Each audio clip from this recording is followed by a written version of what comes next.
विविध प्रश्नांनी अडचणीत आलेल्या दौंड नगरपालिकेच्या निवडणुकीचा डंका वाजलेला आहे.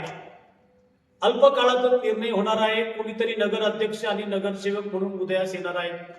या सर्वांकडून एक अपेक्षा आहे की दौंडचं भवितव्य मागील काळातील स्वप्नांचा चुराडा करून नव्यानं उभं राहावं.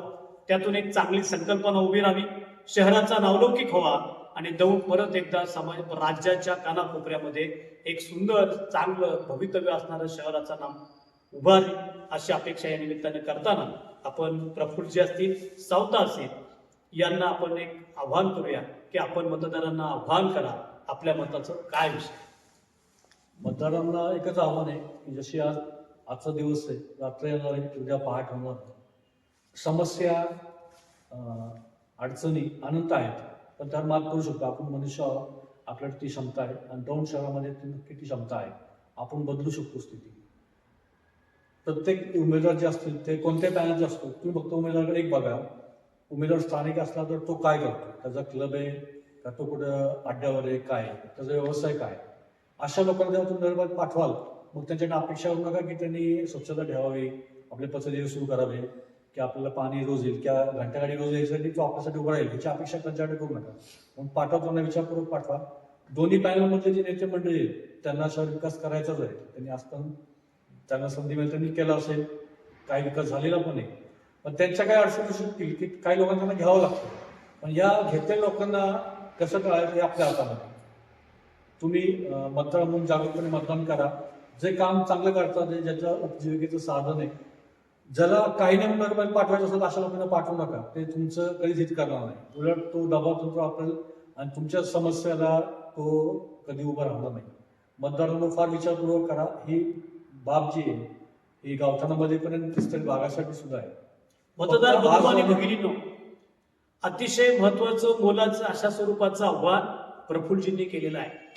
मी असंही म्हणेन की तुम्ही या शहरामध्ये काही राज्यकर्त्यांच्या बगलबच्च्यांमुळे बदनाम झालेला आहात की इथं पैसे देऊन मतं विकत घेतली जातात, असा एक सांगोवा आहे, अशी एक ओरड आहे आणि असा एक बदनामीचा ठप्पा तुम्हा सर्वांवर त्यांनी लावलेला आहे. ही नामी संधी आलेली आहे. या संधीमध्ये तुम्ही तुमचं मत विकणार नाही आणि विकलं जाणार नाही याची काळजी घेताल, ही आम्हाला तर आशा आहेच. पण तुम्ही असं दाखवून द्या, जे कोणी तुम्हाला बदनाम करतंय, जे कोणी तुमच्यावरती पैसे देण्याचा आरोप करतोय, या निवडणुकीमध्ये त्याला तुम्ही अशी एक चपराक द्या की बाबा हो, हे बहुमत मत आहे, हे माझ्या आत्ताच्या पिढीचं नसून पुढच्या पिढीच्या भविष्याची नांदी आहे. म्हणून मी प्रफुल्लजींनी सांगितल्याप्रमाणे जो मतदार, जो मत देणार आहे, जो उमेदवार निवडणार आहे, त्याची सर्व बाजूने चौकस अशा स्वरूपाची परिस्थिती बघून मतदान करेल. आणि म्हणून मतदार राजा, तू राजा आहेस, भिकाऱ्यासारखा मताला पैसा घेऊन तुझं बहुमत मत विकू नको, असं जर आम्ही म्हटलं तर कुणाचंही मन दुखवेल असं आमची अपेक्षा नाही. म्हणून तू राजा आहेस, राजा राहा. सावताजी, आपण काय आव्हान करू शकतो? या निवडणूक ही आपल्यासाठी खूप महत्त्वाची आहे. ती नगरपालिकेची असो किंवा इतर स्थानिक स्वराज्य संस्थांची असो.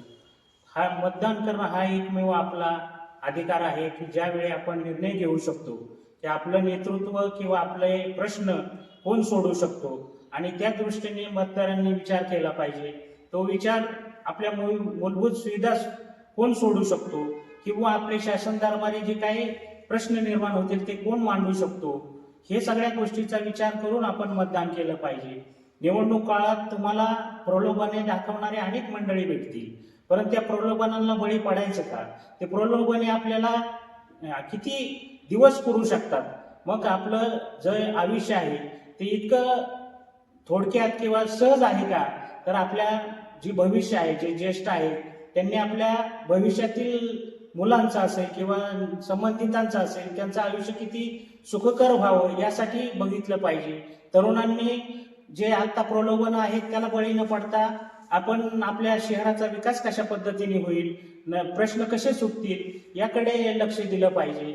आणि मला एक वाक्य आठवतं की ही प्रलोभनाच्या बाबतीमध्ये तुम्हाला शेवटच्या दिवशी असेल, कदाचित एक दिवस अगोदर असेल, तुम्हाला आर्थिक पैसे वाटप केलं जाईल, परंतु मला एक बाबासाहेबांचं एक वाक्य आठवतं, तुम्ही तुमचं मत विकता म्हणजे तुम्ही तुमच्या आई बहिणींना विकल्यासारखा प्रकार आहे. ते मत इतकं पवित्र आहे की त्याचा वापर तुम्ही इतक्या म्हणजे डोळे झाक न करता इतक्या चांगल्या पद्धतीने करावं आणि तो जास्तीत जास्त स्वच्छ किंवा चांगले उमेदवार निवडून तुमचे प्रश्न सोडवतील यासाठी सर्वांनी लक्ष दिलं पाहिजे. मी आव्हान करतो की आपण चांगल्या उमेदवारांना, तर पक्ष कुठलाही असो, आम्हाला पक्षीय देणे घेणं नाही किंवा कुठल्याही बाबतीत कुणाचा द्वेषही नाही, पण जे चांगले उमेदवार आहेत त्यांनाच पाठवावं अशी विनंती आम्ही करतो.